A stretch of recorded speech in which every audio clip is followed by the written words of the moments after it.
Hello, friends. Welcome to Right Clicks with Saravana. This week, the topic is gossip. All of us know what is gossiping. In fact, all of us do that all the time in our regular life, and it has become more rampant. I can call it as gossip boom because of the social media.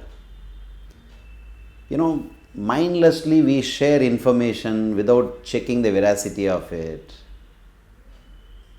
Juicy information being shared, with other people. But what exactly is defined as gossip?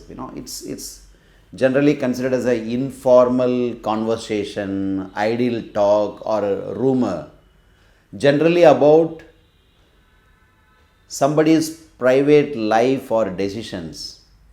Of course, gossiping is considered as good to some extent because it helps in having a friendship, bonding, and all. But many a times we don't realize that we are in too much into gossiping.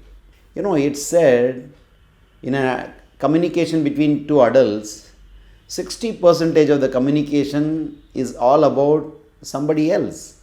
Relentless gossiping, it's waste of time, and also it affects your work environment and also affects your relationship at home also. But why do we gossip? All of us know that too much of gossiping is really bad, but why still we do gossip, right? Why do we gossip? There is a science behind gossip. There is a bias in our brain.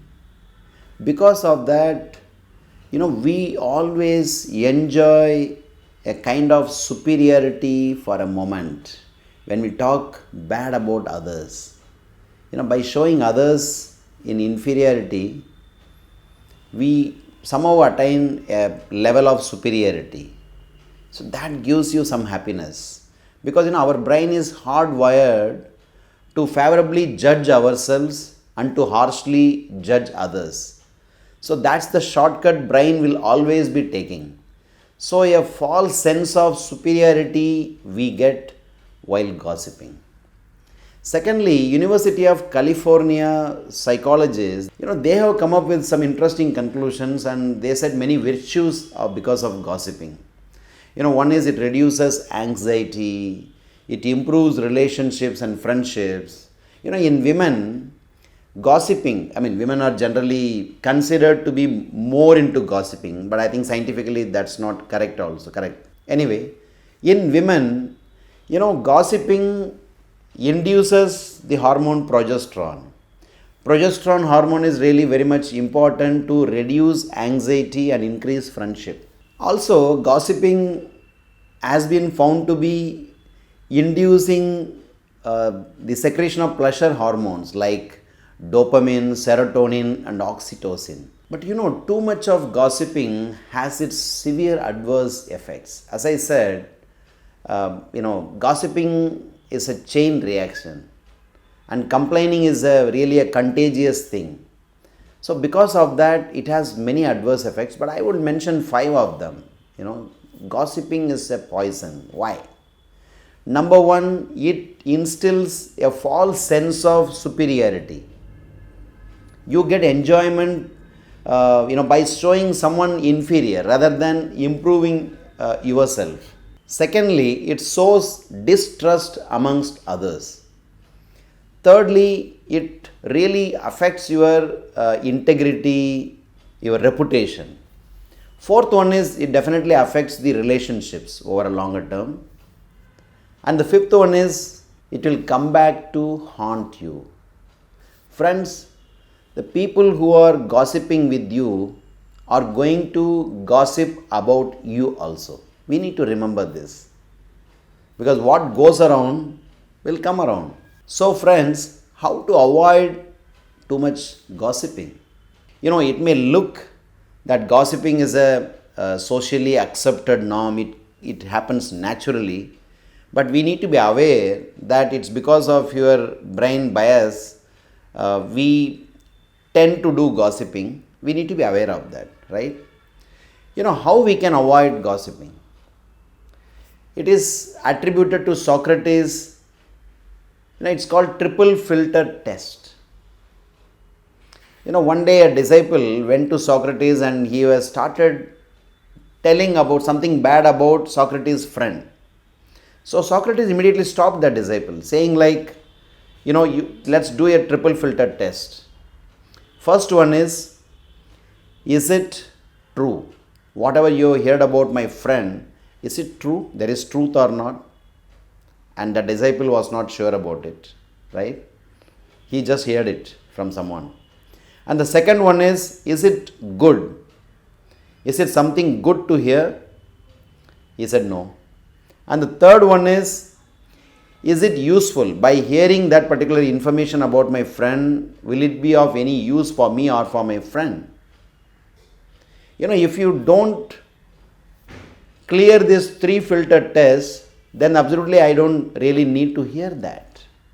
So friends, what is this triple filter test? Is it true? Is it good? Is it useful? So this will be really, really useful. And the second one, in my opinion, is, whenever we tend to hear the gossiping, we always need to have two things in mind. We always need to have good intent in mind, rather than we need to be aware of the brain bias, because automatically we are all hardwired, to think bad about others. So we need to really have this good intent in mind. And the second one is always checking the source of the information. So these two will definitely help in avoiding unnecessary gossiping. So friends, the takeaways from this video: gossiping may look like a socially accepted norm of everyday life, but we need to be aware of the ill effects of gossiping. Also, we need to be aware that gossiping happens because of our own brain's bias. That bias is giving a shortcut always to think more favorably about ourselves and harshly about others. We need to be aware of this bias, especially in this social media era where we get dumped with a lot of informations coming from various sources. We need to be really very aware of the source and the veracity of the information before passing it on to others. Friends, the psychologists have clearly concluded that gossiping is as harmful to the gossiper as it is to the person who is being talked about in that gossip. So friends, here, to avoid unnecessary gossiping, the triple filter test of Socrates will be really useful.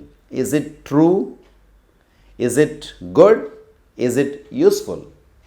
Also, we need to be aware of that we need to be having a good intent, and we need to be really checking the source of the information. So friends, that's all in this video about gossip.